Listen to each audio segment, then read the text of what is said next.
Hundreds of delegates from around the world gathered in London for Securing Asia 2012, the first in what promises to be a catalyst and facilitator for further international security cooperation in the region. In the setting of the Queen Elizabeth II Conference Centre in central London, next to the Houses of Parliament and historic Westminster Abbey, Securing Asia 2012 attracted high-level delegations from 28 countries across Asia, the Middle East, Africa and the West. During 3 days of presentations, over 50 subject specialists delivered their views on Asian homeland security and counter-terror before an audience of high-ranking representatives of Asian nations and global security suppliers. An exhibition of 42 leading security companies provided an invaluable commercial focus to the summit. The speakers represented the top echelons and decision makers from the governments of the region. They represented Ministry of Internal Affairs, police, the military and diplomatic corps, responsible for procurement and upgrading of homeland security and counter-terror infrastructures and products. As the host country for Securing Asia, the United Kingdom provided high-profile speakers, including 5 members of Parliament: Jack Straw, James Brokenshire, Joe Johnson, Bernard Jenkins and Patrick Mercer. Securing Asia was conceived as a dedicated forum for representatives of Asian nations and global security suppliers to meet and discuss Asian homeland security and counter-terrorism. The organisers meticulously planned the 3 days of the summit to allow delegates to exchange ideas and conduct business. There are 49 countries in Asia. It's impossible for anybody to go to 49 different countries. That's where we decided, let's bring the 49 countries into one city. And what better city than London? The intellectual content of the summit was a key part of its success. Delegates were treated to presentations by leading experts in the region, including Dr. Mukul Sangma, the Chief Minister of Meghalaya, a developing state in India, former Ambassador Partha Sathi of India, former Ambassador Dr. Maliha Lodhi of Pakistan, and Manuel Hassasayan of the Palestinian General Delegation to the United Kingdom. The summit also heard from intelligence specialists like Dr. Jack Caravelli, Director of the Institute for Applied Sciences, academics like Professor Anatole Levin of the Department of War Studies at King's College London, Professor Sir Lawrence Freedman, Professor of War Studies, King's College London, and many more speakers.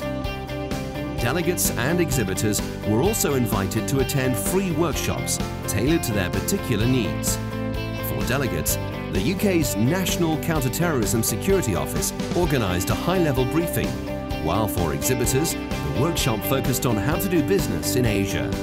This invaluable session for exhibitors covered attitudes and mindsets, business culture, perceptions and the legal framework.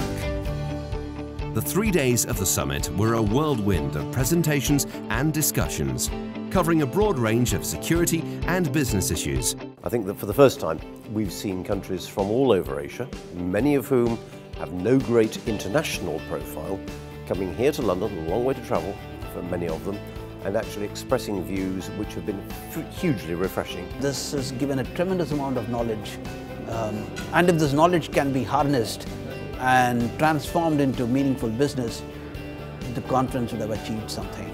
We're covering a lot of ground with people I think that are not only well regarded but very current in the field, and you know, when you bring that mix together, I think you can get great outcomes. We're living in a very complex world, but it's a world also of opportunity, and conferences like this help to, in a way, highlight both the challenge and the opportunity.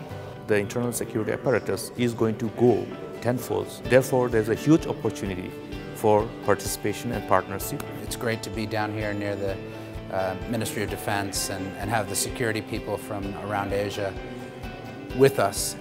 So we have practitioners, we have policymakers, we have some of the business people, so it's a great mix. What makes this particular summit unique compared to other defence expos and conferences is that the networking opportunities were significant. The networking is fantastic. You're meeting people here which which you wouldn't meet in 10 years otherwise. All in one place, all interested in doing business. Some of the world's largest spenders on defense and security are countries like Japan, China and India, where British businessmen and European companies haven't ventured strongly enough. I think the value is to develop an understanding that these companies have got products and services that they can market overseas. I think there is a good match, providing a wonderful platform for buyers from Asia and suppliers from Europe to to interact and also providing an opportunity for matchmaking. This is fellow professionals coming together and with friendship and respect having a go at each other and sharing material. And so the informal side of this sort of conference is just as important as the formal side. And when we organise these things, we allow plenty of time for the informal side. Running alongside the conference, an exhibition of 42 leading security companies provided an invaluable commercial focus to the summit. High-level delegations from many Asian countries were in attendance, giving exhibitors direct access to government decision makers. Securing Asia was a very interesting opportunity to get new markets, get introduced to new markets in one place. We definitely made some interesting connections to markets which I doubt we would have been coming into otherwise. Excellent conference, good contacts made, and it would suit our members to certainly know more about Securing Asia. To have all of these people here under one roof is a very good opportunity, as I say, rather than going out to market and trying to meet the same sort of delegates and people from police and other high-level authorities. We specialize in the detection of explosives, narcotics, and gunshot residue. We're attending the conference here in the UK because we are not currently operating in the Asian market, and we feel that it is enormous potential for these type of detection products. At the moment, most of our market is currently out in the USA and various other Western countries, and Asia is a growing market which we would like to take part in. What's next for the Securing Asia Summit?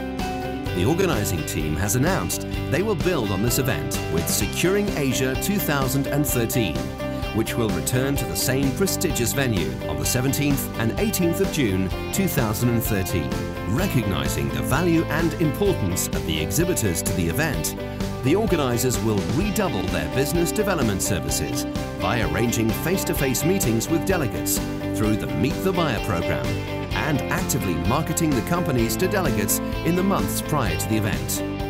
Securing Asia promises to become a highlight of the international security calendar, attracting high-level delegations and exhibitors from worldwide to meet and do business in the heart of London. For more information about next year's event and what's available for exhibitors and delegates, please visit the website at www.securingasia.com.